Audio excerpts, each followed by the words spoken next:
anyone who doesn't know poker, on this river hand now, Deck's about to lose unless he gets a queen. Queen. But how on earth a 24-year-old lad can get £24,000 worth of loans in the space of 6 hours? And the full-time whistle went, and I just broke down into tears, just floods of tears. And on this walk, I was just sat there thinking, like, oh, it'd just be so much easier if I wasn't here. Deck, you're telling me you lost £24,000 in 6 hours? Today, we're going to dive deep into gambling addiction, recovery, and everything in between. I'm joined by someone whose journey I'm about to discover along with you. Deck, welcome to Addicted Recovery.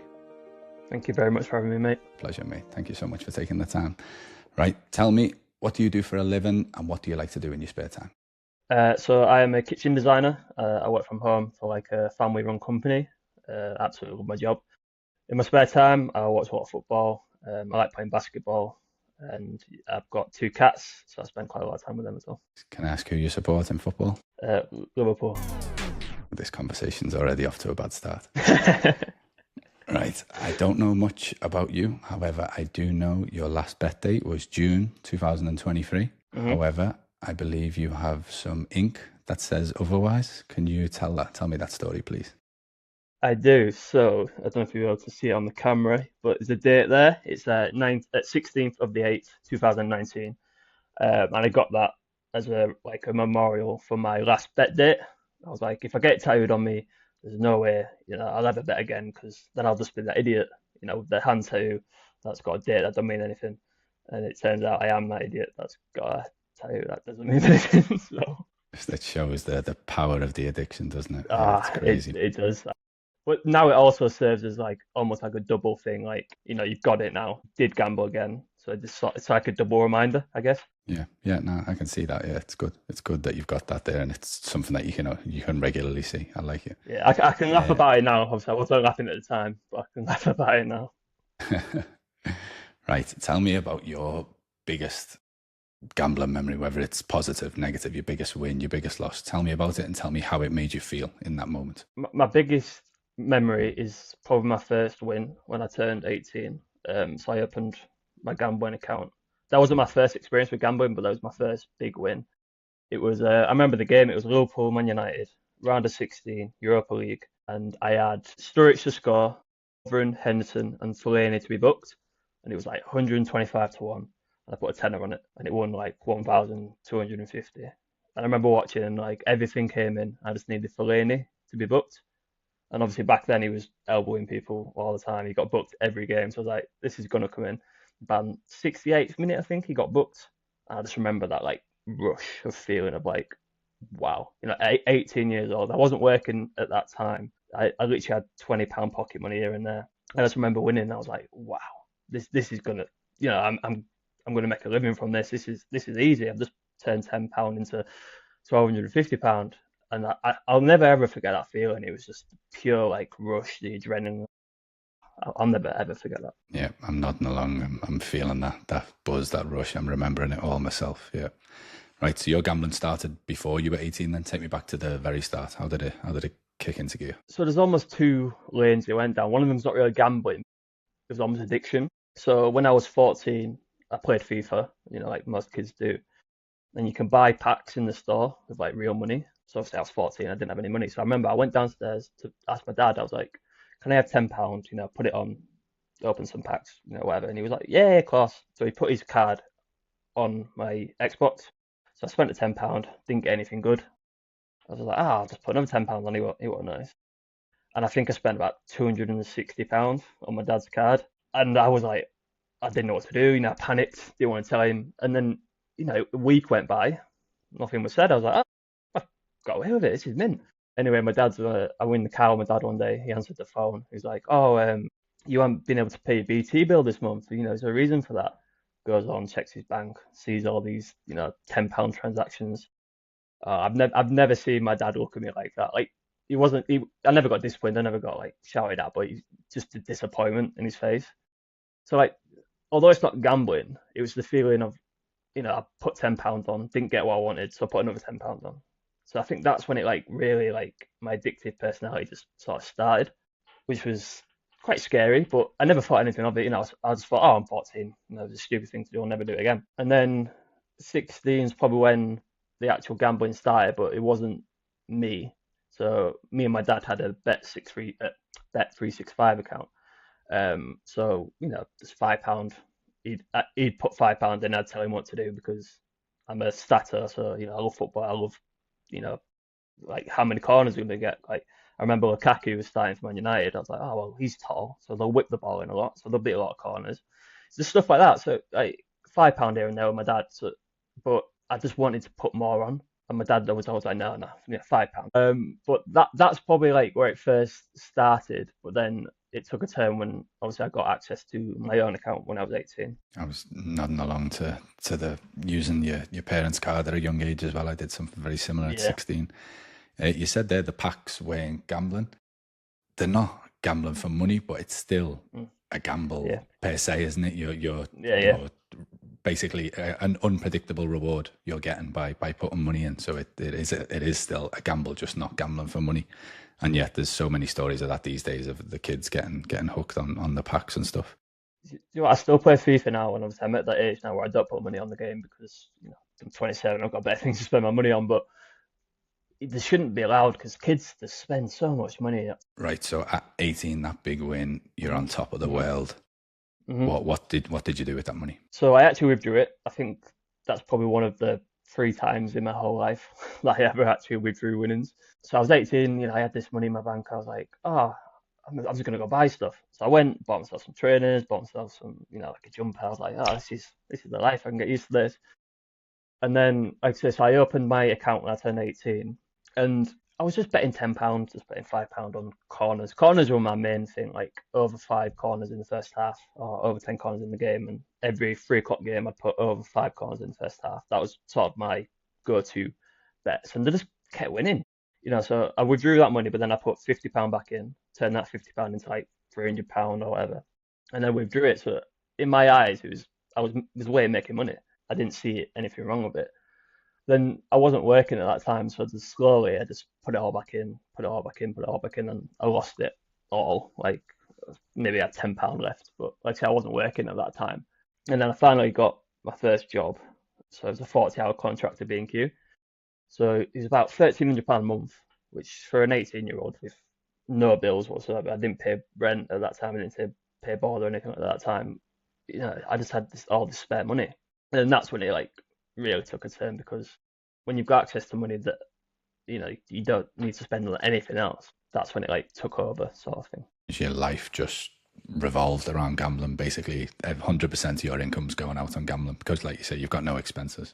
Yeah, so during this time as well, so I got my first job, and then my parents split up, so I moved in with my dad. So it was just me and my dad, and then I started paying rent at that time. But first thing I'd do, I'd work my hours, whatever. My first monthly wage, I got paid, sent my dad £200 for my share of the rent, and then everything else just on gambling. And to begin with, it was sports, football, bets, everything like that. I never really touched a casino. I didn't get the same thrill from blackjack, from roulette, from slots. In my eyes, I loved football, so I'm going to bet on football because I know everything about football. I was just arrogant. Did you feel like you had an edge over him? You were able to outsmart those odds because I know so much about football. I'm smarter than the people who make these odds. 100%. I was a statter. I was obsessed with stats. I was obsessed with how many shots people had, how many corners and everything like that. And I remember, obviously we'll get into it later, but I never told anyone about my gambling. But at the start, because I was winning so much, I remember bragging to my mates. I'm like, I just made 200 quid off corners. What did you do with your day? And it's just like, looking back now, it's just like, you're an idiot. Absolute idiot. But in that time, I just felt invincible. But you are right. Every cent I earned from my paycheck went on gambling, apart from the rent to my dad. I'd always make sure that I'd pay my dad rent the first day I got my money, and then everything else, gambling. Take you back to that win at 18.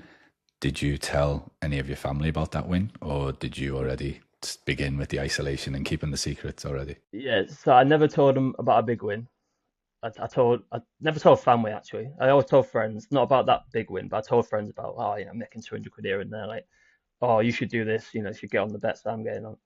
But I never told family now. The same. I tell all my friends about the wins. No one would know about the losses, but friends would know about the wins, but now family, nothing. Keep me going on the journey. Then what's happening once you've been working for a few years? It's literally just that same pattern. All your money's going. Yeah, so it's the same pattern for probably about a year. Just all my money on gambling, having to lie to friends like, oh, do you want to come for a drink? I'm like, no, I can't. I ain't got any money. And then, like I said, that went on for about a year. And then I got an overdraft offer on my account. So that was the first time it was like not my money. So I opened it at £500 because at this point I'd lost all my monthly wages and I wanted to do something. So I applied for the overdraft because I got an email about it. And so they give me £500. I was like, all right, that'll get me through. No more gambling. That'll get me through to end of the month. I can go out. I can do things with my friends. I know what you think. What's about to happen. £500 overdraft, boom, half an hour just on a football game. I think it was a Indian second league game. It was like 2 a.m. in the morning at this point. I put £450 on corners. It didn't come in. I lost by one corner. And I put £50 on, I can't remember what it was, something to do with cards, and that lost anyway. So yeah, about £500, 2 hours gone. And I'm like, all right, okay, well, I'll just apply for another £500 then, see what they say. Didn't thinking. I got it. So I was like, here we go again, £1,000 overdraft. And then it was like, it just spiraled. It ended up about £2,000 overdraft in the space of about 3 hours. That was the first time where it's ever like gone out of control. I just remember it vividly. I wasn't there. I wasn't present. It was just the robot clicking buttons at that point. So all my money had gone, but I didn't pay my dad the rent this one time because I always did that first, to make sure. Because then he'd never find out because he'd always get the rent, so I'd never have to tell him. So I didn't pay him that time. So this time I'm £1,300 down at my own wages, and I'm £2,000 in my overdraft, and I've got £100 left in my account. And I'm like, right, I'm just gonna put it on this bet. It was a Chelsea game. I can't remember the exact bet. It was something to do with Hazard to score or something like that. So I'm watching the Chelsea game with my dad. I'm sweating. I'm like, this bet needs to land, otherwise I'm gonna have to tell him everything. And I remember it was 0-0, and the full-time whistle went, and I just broke down into tears, like just floods of tears. And my dad touched me, he was like, "What's up with you?" And then that was the first time where I told him everything. At this point, like, it's fixable. I'm 19 maybe at this point, £2,000 in my overdraft. Like, it's not the end of the world, is it? But that's the first time I ever told my dad. And he was disappointed, but he was really, really supportive as well. He was just like, you're young, it's fine. He was like, have you taken out any loans? I was like, no. I've just got this overdraft, and he was really supportive, and he helped. That was the first time where I actually told someone about it. I love that your dad was there, that you had the support and everything from him. I just want to ask, you say he helped. Did he bail you out when you say help? Yes. Yeah, so he bailed me out. He gave me £500 just to, live. He was like, don't you dare use this on gambling, blah, blah, blah. And I think because I was young and not scared, but like, I probably was scared of what the addiction was doing. I didn't realize it was, an addiction at that point, but I was scared. So I didn't actually use that £500 for gambling. I just had it there for a little bit. So I did actually stop for about 2 months, which doesn't sound a lot, but it was a big step, if you like. And so yeah, it was really supportive. Like he bailed me out. He didn't bail me out fully because he was like, you've got to learn, you've got to, pay your own way out. But he gave me enough to live, and he said, don't worry about the rent that month. Yeah, no, that's what I meant when I said bailout. I mean, did he pay off that overdraft? But no, it's good to know that he realised the importance of you paying that yourself. What age are you at this point when all this is happening? This is 19. And then after that, 2 months, you say you didn't gamble for 2 months. Is that just pure fear of that moment with your dad? You felt like you connected with him and stuff? Yeah, I almost felt like it was a relief. I'm sure you felt it, like, when you said it to someone, like all the built-up tension sort of goes from you. And for a while, I didn't even think about it. But mainly as well, I did put a 3-month exclusion on my account, so I couldn't gamble. And I don't know why back then, but I only really gambled with Bet365 and Paddy Power. Like, they were the only two that I trusted enough. I couldn't access them for 3 months. Due to my anxiety, I've always had anxiety. I never actually wanted to go in like an actual casino. And because of where I'm from, there's no big casinos where you can go. There's bookies where you can go on slot machines. But if you actually wanted to go like place an actual bet or do blackjack or roulette, there's no way you could go. So for that 3 months, it was quite easy not to gamble. Looking back, Was there a reason that you did a 3-month exclusion as opposed to 6 months, 12 months, a lifetime? 100%, 100%. Because in my mind, 3 months, well, I proved to myself I'm not addicted because I've just done 3 months. It's like, and then, yeah, looking back, if you just take that massive step back then, you'd be fine. But I didn't want to stop, you know, that's the difference.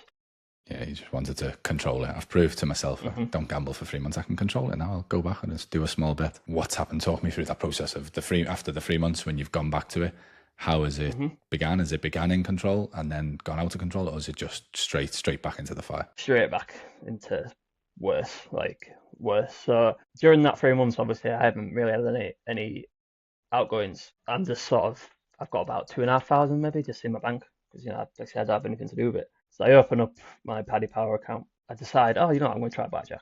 So I remember going into blackjack and just, I loved the whole idea of it. Like I remember perfect pairs and 21+3 side bets. I just remember my first hand was like a seven, and then another coloured seven. It was the hearts and the diamonds, and that feeling I can't even describe it. It's still like in my mind now. That feeling of seeing it, and I think I had £10 on it, so it was like 14 to 1. So I think like 140 quid just boom, like straight away, and I was like, wow. So I split the sevens, and then I think got like a 20 and 21, and I think I made about £300 just off that one hand. My first hand ever playing blackjack. So I deposited £200 to begin with, played a bit, lost it. Obviously won that first bit, but then lost all that. And then it just spiraled. I think within 3 hours, the full 2,500 was gone. And then it was just the same again. Monthly, get paid, spend it on gambling. Has it moved over to casino games at this point, or are you still in the sport? No, so we're on casinos now. It was always blackjack. I never really got on with roulette. I just thought your odds were better on blackjack for some reason, even though they're never not. But I never really got on with roulette. And slots, they didn't come in too much later, so just blackjack at this point. So what's going on with your mental health at this point? Obviously, you're not seeing it as an addiction. Mm, Obviously your money comes in. I don't know, it's gone in a day or two, I imagine, mm, and then yeah. you're surviving for the rest of the month. What's your mental health like at this point? It's just on the floor.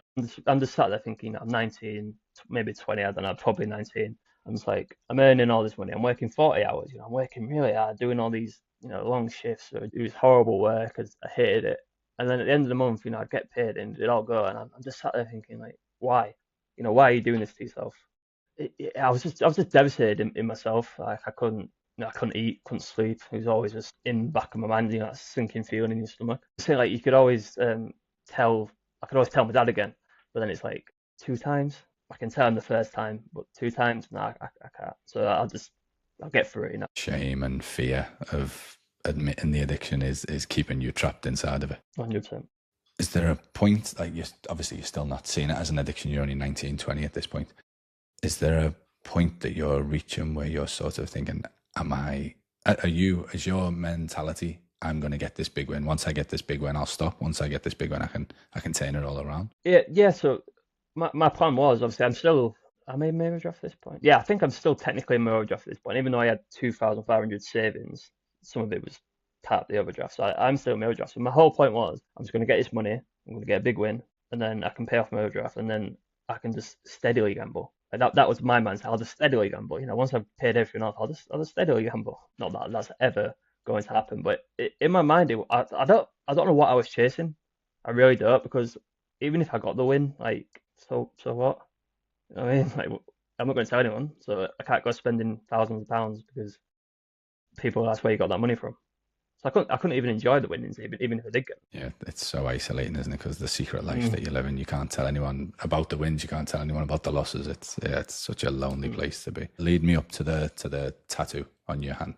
Lead me up to that moment. So at this point, I am in a different flat with my dad. Throughout the time, I'm just gambling, pay, gamble, like just getting on with. That's just how it was. That's just my life at that point was get paid, gamble, survive. Get paid, gamble, survive. So it's 2019, like say, probably around March time. I get a new job. So with that new job was a bumper pay rise. You're talking £1,800 minimum a month, but then you get your commission. Yeah, so I started training at Ren. So during that training, you have to go to a hotel. So my anxiety spiked because I don't drive. New people, I'm away from everyone for 2 weeks. It was absolutely a horrible time for me. So I'm still surviving off, £200 here and there, whatever. But part of Ren was they gave us breakfast and they gave us tea when we got home. So the only money I had to actually fork out was for dinner. So I was like, £200 that last me, whatever. And I remember one day something didn't go right when I was training. I think some of the lads were being bullies. So I got back to the hotel, ate my tea, then went back. So my way out obviously was gambling. Even though I had £200 in my account and that was to last me 2 weeks for dinner, I knew that. Like, if you waste this money, you're not going to eat. Still did it, put £200 on the blackjack and lost. And then I just remember being at Ren, working, couldn't eat during dinner, and everyone was asking, "Oh, why aren't you eating?" I was like, "I'm just not hungry." That was a low point, not being able to eat at like a new place when everyone else was eating, and people were asking me, and I almost told one person, pure like they could see it, like something was wrong, but I didn't feel comfortable enough, obviously, telling anyone. And I think that's what it is with like gambling addiction compared to, I don't know, like alcohol or drugs. You can probably see signs, with drugs, with alcohol. With gambling, it's not a facial thing, is it? You don't see anything. It's just you can hide it really well. That night, I lost the £200, like I say, and then that's when some more loans and overdrafts. So I took out a credit card, 1,500. You go back for the weekend. Went back home. So the card came on the Saturday. Got the card, instantly withdrew the £1,500 in cash. Took the cash, went to my bank and deposited it in my bank. That credit card was maxed out already, but I had £1,500 to gamble with. Probably 3 hours, lost it, and I was like, this is not good. And then took out some payday loans, like £500 here and there. I think I had about 2 or 3 of them. So you're talking 1,500 quid there, gone. So you're like £3,000. I'm like, this is getting bad now, right? I'll take out another loan and then I'll pay it straight back. Payday, pay it straight back. Took out another loan, and then this time was like one of my first ever big wins. So I turned £200 into 6,000 on blackjack, and I'm like, right, this is it now. You pay off all those debts, you pay off your credit card, everything's gone. You've done it. You've got it all back. So I withdrew it. Like, I actually withdrew it. Like I said, it's probably only 2 or 3 times I've ever done it in my life. Yeah, but you could turn this 6 grand into 20 grand. And yeah, I'm sure you can see what happened. Deposited it straight back, lost it in about 3 hours on blackjack. It's like there's 2 voices in your head, and there's your voice, your rational voice. Well, I say your voice, there's that voice, that's the rational voice. The other voice also sounds like my voice, but it's my addiction talking. It's telling me those types of things. You've started with that and you've turned it into this. Imagine if you start with that, what you can turn it into. But it speaks to you in your own voice. That's why it's so convincing. But yeah, it does. Yeah. You said like how much of a functioning addict you were. Gambling's a lot easier to hide than all the others. And as you're saying that, as you're at that point in the story, you've been gambling for about 4 or 5 years by my calculations, and you've had one conversation with your dad, with one person. That's how easy it is to hide it. You've been doing this thing almost every day by the sounds of it for 5 years, and you've had one conversation with one person about it. It's insane how easy it is to hide gambling addiction, being a fully functioning addict. So what inspired the tattoo? So at that point, like I said, that was March 2019. From there, I didn't take out any more loans or anything like that, but I was just struggling. Like, I had all these repayments, people chasing me, like I couldn't afford to pay most of them. I think at this point as well, I've lost my job with Ren, so yeah, I didn't have any income. And I remember it was a week before my brother's wedding. Obviously, when you're there, you're going to be having a few drinks, you're going to be having this, and I just didn't have any money. And I don't know what it was. One night, I was in my bed, just right. I wrote notes on my phone, like what I was going to tell my dad. I was like, right, if I can write it down on here, I can say it to him. And I just remember I couldn't say it to him. I wrote it all down. I was like, I'm in this much debt. I can't afford it. And I went for a walk, and on this walk, I was just sat there thinking, like, it'd just be so much easier if I wasn't here. And it got to that point. I was like, it is just easier because I don't have to deal with anything then, which is a low point. I said no one wants to feel like that, but I went on a walk. I wrote out a note to my dad explaining everything. I was like, this is what happened. This is how I feel. I don't want to be here anymore. Put it all in my notes, and I texted him. I sent him that as a text him, and turned my phone off. After that, turned my phone off. I don't know if I had the intention that I wanted to, kill myself at that point, but it got to that stage where, it could have been. So I just turned my phone off, I went for a walk. Anyway, my dad's ringing around everyone going, have you heard from Deck? Have you heard from this? And luckily, on my walk, I walked past my granddad's house.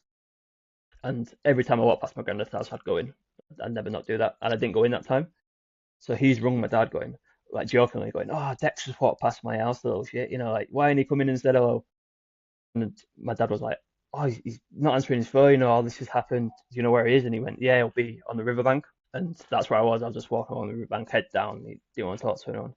Dad pulls up alongside me. He's like, get in, like shouting, like, get in. I'm in floods of tears. I'm an absolute mess at this point. And I just get in the car. He doesn't say anything to me.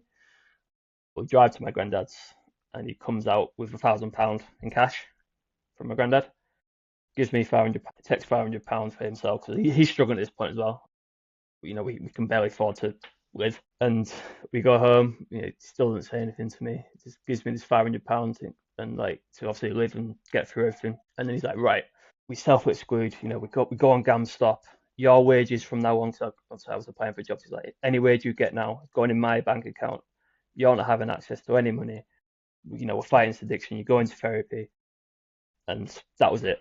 I was like, right, if he's making that plan for me, he still loves me, he can support me, I will stop. And that's when I did stop, for 3 years or 4 years. So that's when I got my tattoo. I was like, right, this is it.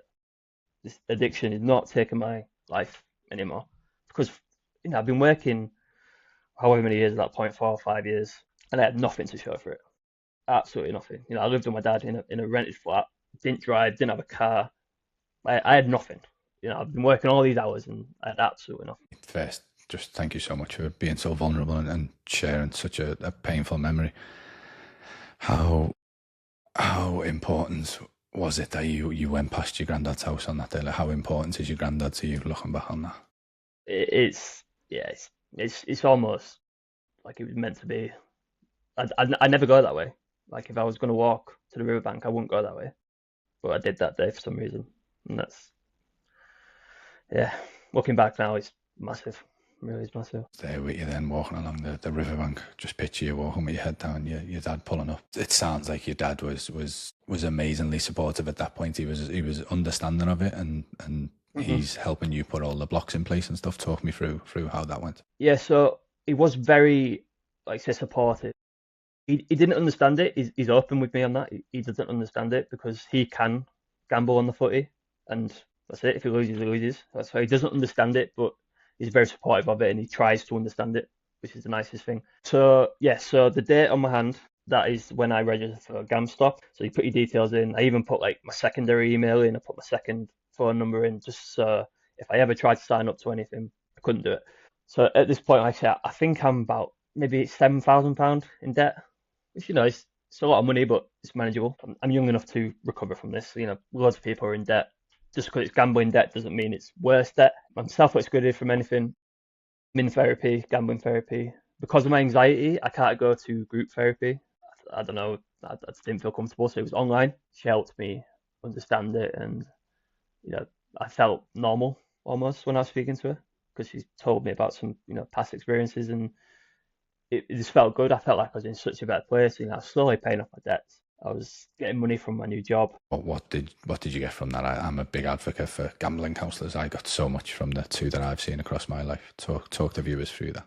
One of my biggest, my favourite things for my gambling therapist, she said to me, she was like, write down on some post-it notes what you're going to spend your money on next month. I was like, right, okay. So I wrote a load of stuff down.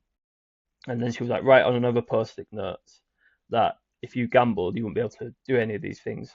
And it was like, also, every time you have a thought of like you want to gamble, write it in a post-it note and put it in a pot. And then the next time I came to gambling therapy, we just went through all these post-it notes. It sounds really silly, but I just reading stuff that I wanted. And then she was like, right, did you get that? I was like, yeah. Would you have been able to get that if you gambled? I was like, no. It just resonated with me so much. And she explained it. She was like, it's something in your brain. It's not, you run well, if you like. There is something chemically unbalanced in the brain that triggers these emotions. And when you actually start looking at it like that, like it is an addiction. But no, just the exercise that you explained there. I've got a couple of exercises that my gambling counselor taught me as well, and yeah, just so powerful. Like it's something so simple, just hearing it, but when you actually do it, the switches that it clicks in your head. Guys, I'm going to speak to you now. I'm a massive advocate for gambling counselors. If you've been to a gambling counselor before, let me know below. Get in the comments down there. Tell me some of the exercises your gambling counselors taught you. Or if you're thinking about gambling counseling, let me know below. I reply to all decks. So how long was the break between that tattoo and then is it just a clean slate until Relapse in June 2023, or is there a few bumps in the road along the way? So I think it was during February and 14th of April of 2023. That was like the window of where I just completely lost control. What was there? Something? Was there a trigger point? Do you know what started it? What led you back in there? At this point, I'm working at home for the job that I'm still working at now. So I just have a lot of spare time. You know, got 4 days off. I didn't have a girlfriend at this point. I had nothing to do. And I remember I was just watching a football game and a betting advert came up, and that was it. I don't know what clicked. I don't know what it was. So I'm at Gamstop, so I shouldn't have got it. But I remember I had a Paddy Power account with a slight misspelling of my name. So I was like, it just went in my head. I don't know why it came up. I was watching it. It was Paddy Power advert, and I was like, let me see if I can get onto that account. Logged in, completely fine. Logged in fine. Sometimes you've got to send in your IDs and everything. But I clicked on the account and it said account verified, and it was absolutely fine. And then, oh man, they just went from there.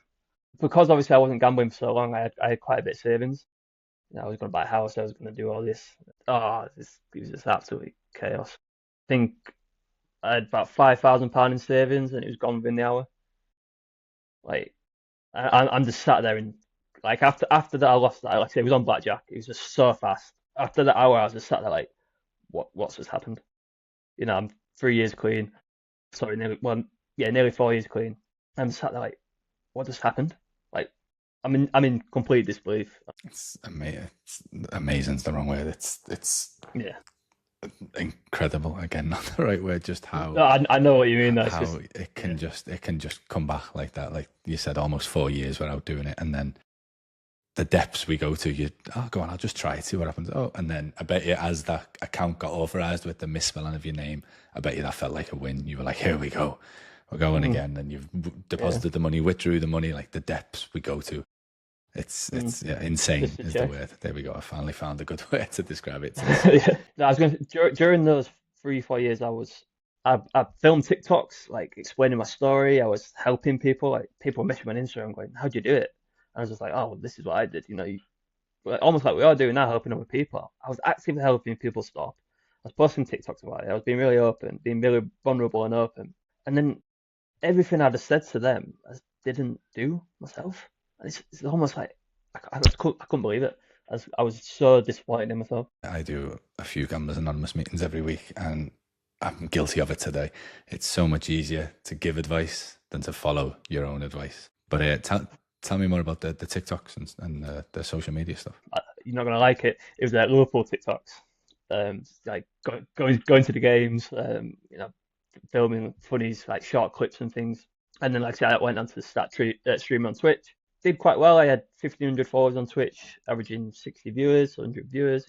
Really, really enjoying it. And then someone asked me about my tattoo one time, and I just said on stream, I was like, this is what it's for. And people like seem to resonate with it. So like I made a TikTok. I was like, oh hi, I'm Deck. I'm a former gambling addict. This is my story. I got like 1.1 million views on TikTok, and I was like, wow, like this is. And then people commenting like, oh, I'm so proud of you. I don't even know you, but this is really great. Of course, you get those. I won't swear, but you get those nasty people that are like, oh, you're one win away from, gamblers always stop before the next big win. It's just like, people never get it, but most people were really supportive. So, like I said, during that time, I was posting content, I was enjoying it, I was helping other people.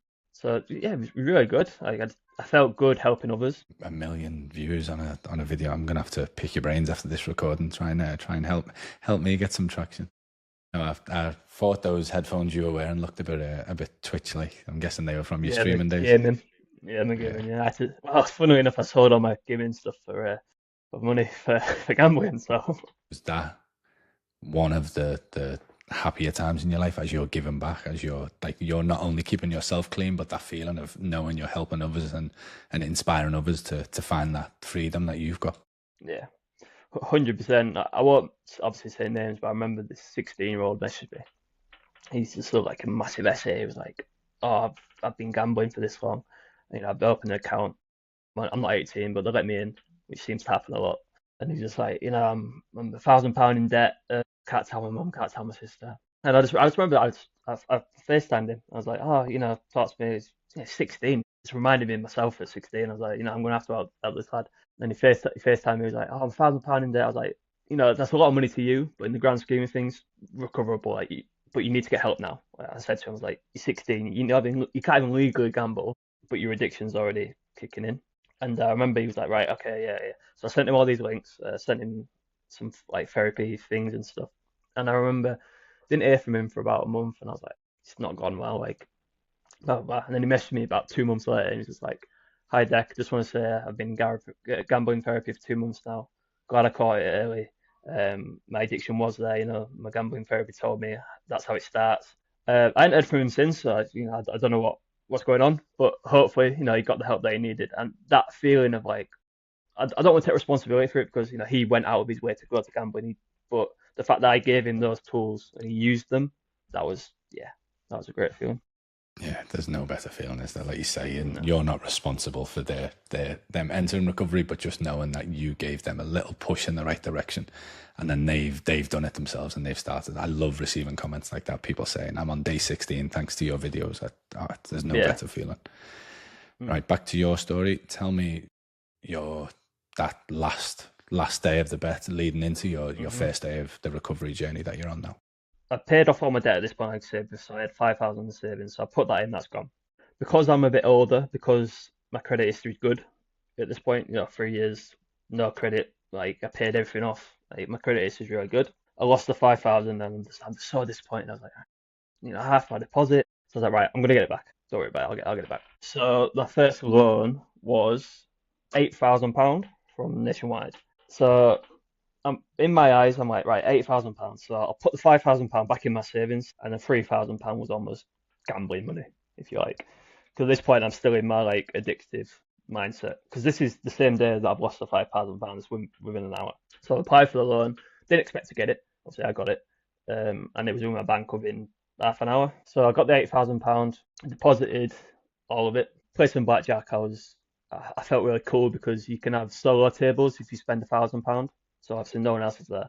So I was like, oh, I've never done this before. So I sat down on 3 seats, £1,000 each, and then £100 on each side bet. So you're talking 3 grand so 3.6 on one hand. And it won. All three of them won.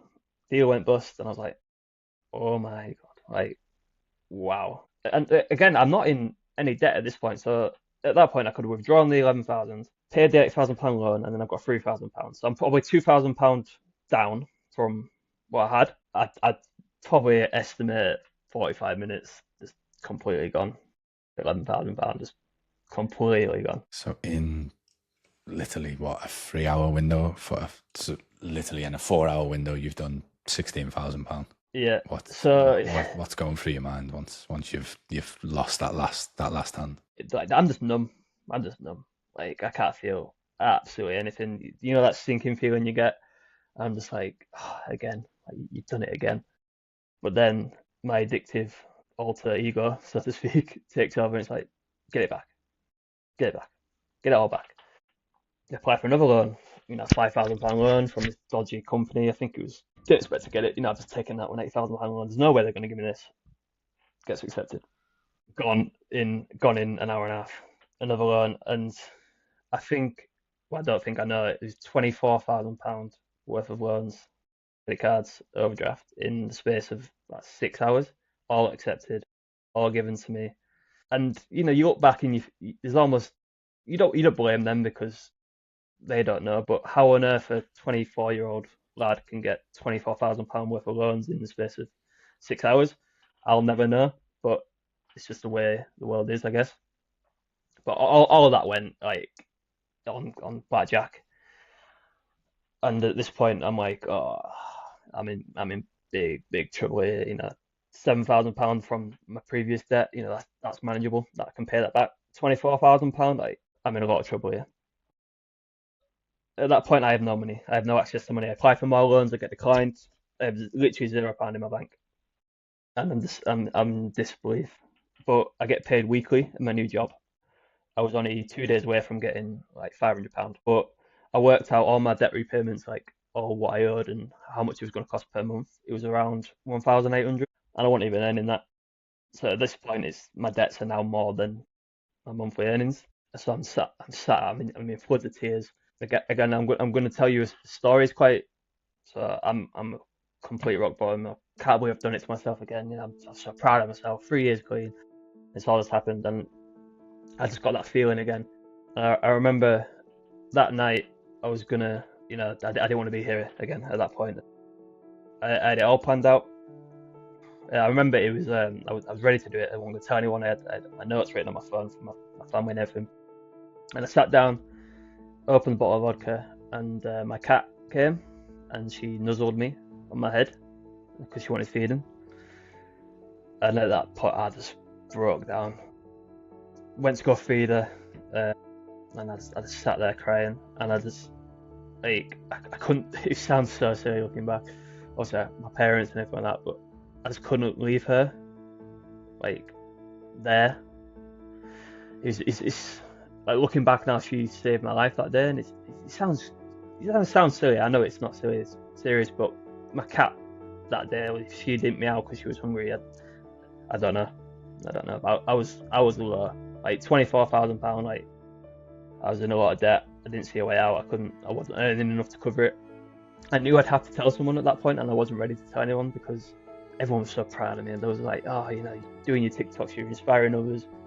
I'm so proud of you." And I just thought they'll be so disappointed. Like, no one will understand. Like, 2 times, people can understand, but 3 times, no, I couldn't see a way out. It sounds silly at all, mate. Like your granddad going past your granddad's house in the first story, and then just how lucky we are to have those moments. Just how lucky you are to have your cat there and nuzzled into you.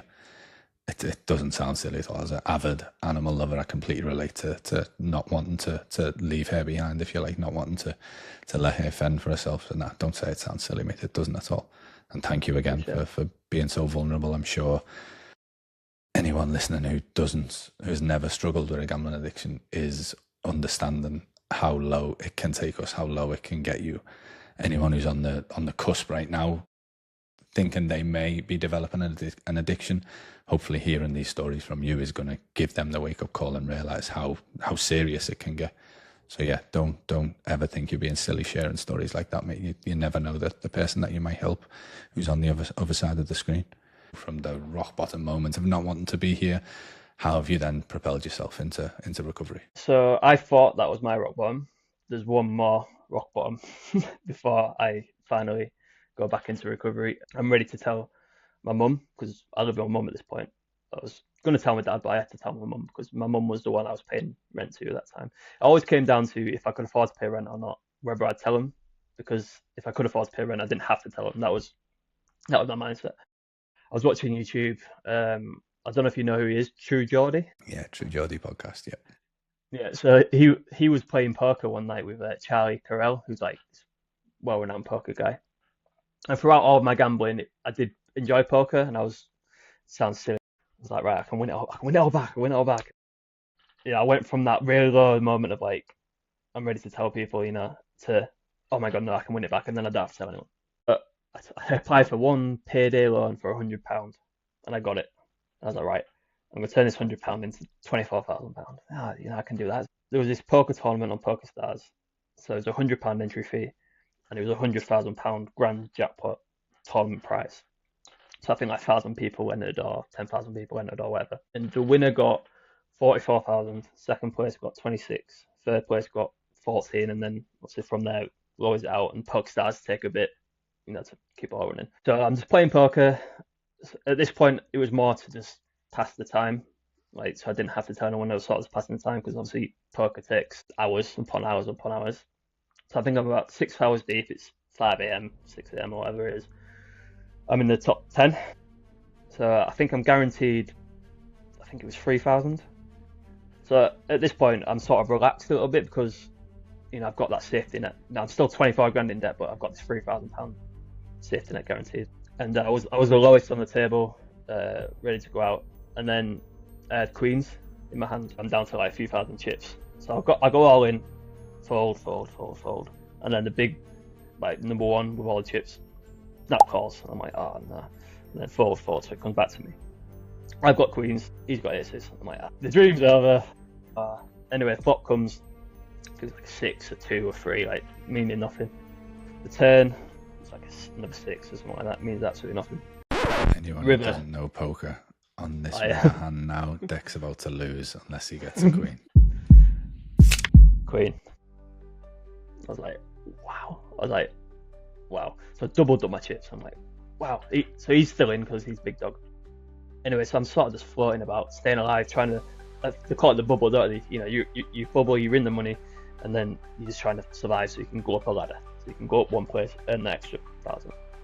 I wasn't planning on getting top 3 or anything like that. I just wanted to earn a few thousand extra or whatever. Again, a couple of hands. I had an ace king suited.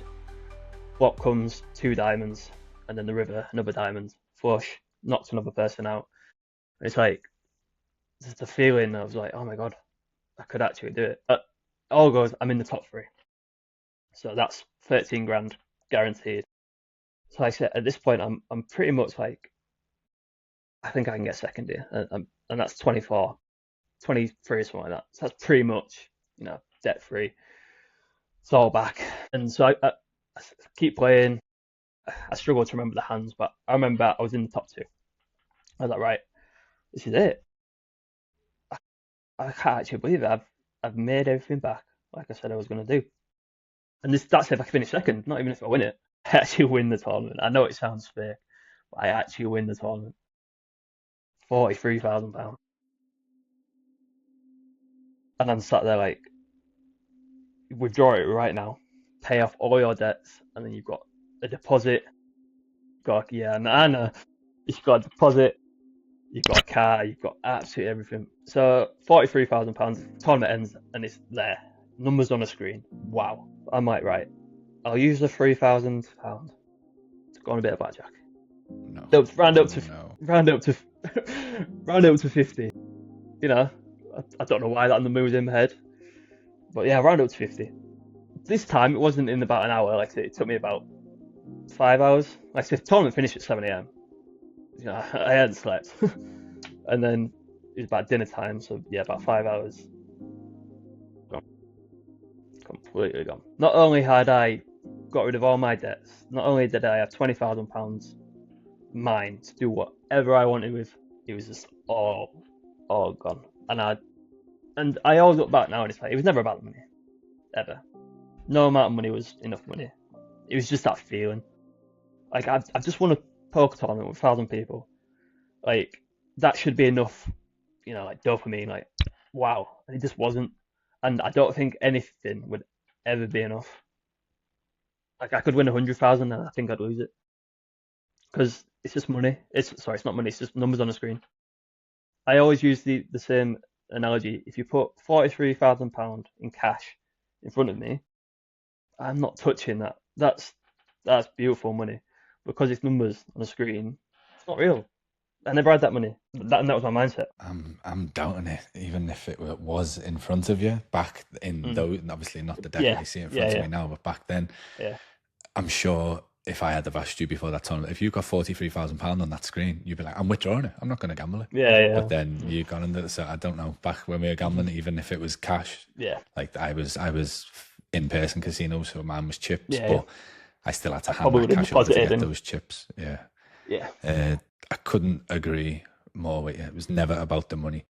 Fortunately, it sounds like you were the same as me, where you couldn't realize that while you were in it, and you were convinced it was about the money. But once I finally broke free and got out the other side, looking back, it was never about the money. That big win, I won't speak for you, any big win I had, if it was like a moment like your poker tournament where it was a new high, it was a new amount won, the next bet would just need to match that and beat it. So any big win meant the next time I need a bigger win. My thought process as I'm doing it is, once I get that big win, I'll stop. But that big win just felt, oh, that big win feels this good. Oh, Yeah. what's the next million going to feel like? I'm going to go higher next time. So yeah, I'm so glad you've said that. It was never about the money. Never. I did make a note before you told me that the poker story where you said I was good at poker. And I was going to say, if you were that good at poker, then you'd be on the True Geordie podcast instead of being on this podcast with me. Yeah. But after hearing the story of the actual poker tournament, I'm just going to cross that one out. Yep. But You know what? So part of me is like, I am good at poker. I'm not good at stopping. That's the difference.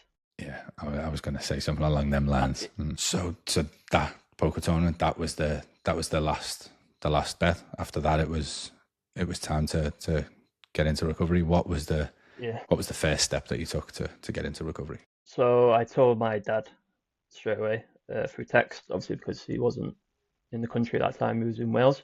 I just sent him a massive thing like, oh, you know, I know you're going to be disappointed. I'm really sorry it's happened, but I was like, this time it's, you know, it's 10 times worse. It's all these debts. You know, I've got £1,700 worth of debts, and I don't even earn that much. Can't do anything about that. He tries to ring me about 4 times, but I'm not in any state to answer the phone. Like, you know, I'm in floods of tears. I can't even speak. I don't actually tell my mum at this point because I just don't feel like she'd understand as much. She only knows about one time, and that was the second time. So she only knows one. That was before my brother's wedding. She doesn't know about the first time, and obviously she doesn't know about this time. But she does now, but she didn't then. So I told my dad, and he was so helpful again. I couldn't believe it. I didn't deserve it, but he was so helpful. He was like, if I could take out a loan, you know, I would to help pay yours off, and then you pay me back rather than, you know, a consolidation loan, rather than all these high interest loans and things. If I could just take out a loan and pay it all off for you, I would. I was like, obviously that's fine. I didn't expect to do that. And that was when we found Step Change. Yeah, so Step Change is a debt-free advice page. Like, it don't cost you anything. It's just a government-run thing. Basically, you put all your debts in there, and they'll ask you lots of questions like, how much is your rent? You know, how much is your utility? How much you spend on food? And it works out a budget for you. So all my debts added up came to like 24,700 and something. So it was a 3-year debt plan. So it was £550 a month for, I think it was 4 years. So I'm still paying that now. But that was what I ended up doing. Luckily, all the loan companies are actually being really good and said that's absolutely fine. There's only one that threatened to send bailiff around, but then I rung them up and just explained, you know, that I'm a gambling addict. The money you gave me, I used for gambling, and I have all these debts, and they're actually quite understanding from that point. I've been with Step Change for 4 years now, just paying £550 a month. So. Amazing. We're going to put links for Step Change down below. A really, really helpful organisation. I believe they only operate in the UK. I think so, yeah. But yeah, they've been so understanding with me. Check the link out below. Anyone who's struggling with debt management in the UK, please. You said there when you originally told your dad and he was being super supportive and he was helping you. You said, I don't know if you said I didn't deserve it or I don't deserve it. Mate, you're wrong. You did deserve it. You do deserve it. I can just tell from this hour that we've sat together how much of a genuine, nice guy you are. Fortunately, your addiction whilst in your addiction, you made some stupid choices, the same as I did. Mm-hmm. It doesn't make you a bad person, mate. You did deserve it. And clearly your mum and your dad love you unconditionally. And I just love hearing how your dad's been there for you every time. And not at the point, that very first time when I asked, did he bail you out? He didn't pay off your debt for you. So he's not just throwing money at the problem. He's actually supporting you the right way and letting you face up to the consequences at the same time. I'd love hearing that, mate. Massive, massive kudos to your dad. He's played it perfect. And I love how he's been there for you as well. How important has it been having your, like you said, your mum now knows about it as well. How important has it been since you've been open and honest with your mum and your dad, and they know you're not living that secret life anymore? Yeah, it just lifts so much weight off your shoulders. Like, I'm just free. I feel free. Like I told my mum eventually. The reason I didn't tell my mum was because I didn't feel like she'd understand it. But I just felt comfortable talking to my dad about it, and I don't know why. Maybe it's because he likes football. You know, he's a man, and this stigma, men are more likely to gamble, which is just not true in the slightest. That's the stigma. So I just felt more comfortable with that. So I did tell my mum eventually. She was really supportive. as well. She's actually a mental health nurse, so it was quite nice having that support from her, but then also a mum. So it was like two in one, which was quite nice. But yeah, it just felt so free. I've never felt so empty, but in a good way. What's been the biggest challenges in staying stopped, and how have you overcome them? My biggest challenge is football, just because I absolutely love it. And every time I watch football, in my brain is like every time someone has a shot on target, I'm like, oh, well, I probably would have bet on that. So it's still here, like it's just dormant, if you like, because my favorite thing in the entire world is football. But it always reminds me that's how my journey started. So I'd say that's probably my hardest thing is watching the game I love, but it's always a constant reminder. First of all, I want to say you're not responsible for your first thought, but you are responsible for your first action. So don't beat yourself up for still having those thoughts, still having those, your brain automatically going to what you did for 6, 7, 8 years. Be proud of the fact that you're not acting on it. You're not going to check Paddy Power if I can spell my name incorrectly and get on there and place a little bet on the next shot on target. Give yourself that pat on the back that you're not acting on it. The thoughts are still there, that edge still comes, but you ride that wave and you get through the other side. But if it is any consolation to you, I struggled with that as well. Now, almost 4 years into recovery, I can watch football and I'll get a stray thought every now and again. I'm not sitting there biting my nails or anything like that. I'll get a stray thought. I wonder what odds he would have been to score that goal. And that's it. It's gone. The thought, that urge goes as quick as it comes, and I can enjoy my football now. I support Everton, so I don't enjoy watching my football as much as you. I mean, I was watching going to say it, but I did. But no, that love for football without the gambling there has come back for me. So I'd like to think that it can happen for you as well. How's your life improved since stopping gambling? Absolutely dramatically. If I want something, I'll get it. It's simple as a little thing. Like the new FIFA came out. It's like I can just buy it. You know, I can go buy myself a nice jumper. My girlfriend's birthday was a couple of weeks ago. I absolutely spoiled her. Like we went out for nice food, did absolutely anything. She was like, "Oh, that jumper looks nice." Like giving me the little nudge, and I was like, "Oh, do you want it?" Bought her it. Just little things like that. It's the ability to do what I want to do with my well-earned hard money. It's liberating. Like I've never had that. You've spoke about it a couple of times in our chat. Anxiety with meeting people and meeting new people, and that tell me about that a bit more, mate. I think that was just my childhood. I was never really like an outgoing child. I just sort of kept myself to myself, and I think not like started my addiction, but because it was just me not having much to do. I just liked sports. It was almost like rather than going out and spending money drinking or going out with your mates, like most youngsters do. I just never had that. So maybe that was my version of that. But it's a lot better now. I feel more comfortable now as well. But, like the anxiety mainly started when I was gambling because I don't know. I couldn't go out because I couldn't eat. I couldn't afford to do any of these things. So then that almost made me more anxious because I wasn't going out and meeting my friends, so I became more isolated, and then it grew from there. But now I'm, as you can probably tell, I'm quite confident, if you like. Especially like I would have never done this 3 years ago, But now I want to come and tell my story and help as many people as I can. Anxiety-wise, now I'm definitely better. I had normal therapy as well, alongside my gambling therapy, so that definitely helped. It's just something I've always struggled with, but if anyone is struggling, watching this and you do have anxiety, just talk to someone. It doesn't have to be a professional. Just talk to someone about it, and they can always help. Amazing way to finish on such a positive note and brilliant advice, mate. Thank you so much for giving me your time today. So many absolute pearls of wisdom in your story. There's so much for anyone struggling right now. So much for them to take from your story. Thank you for being so brave, so open, so honest, and sharing all this with us today, mate. No, thank you very much for having me, and I could just hope I can help. If I help one person from this, then I'm happy. Guys, you heard me talking about gambling counselling throughout this episode. The lesson that my gambling counsellor taught me, the activity that helped me stay stopped: regret, remember, and journal. That video is on the screen now. Click that video and I will see you over there.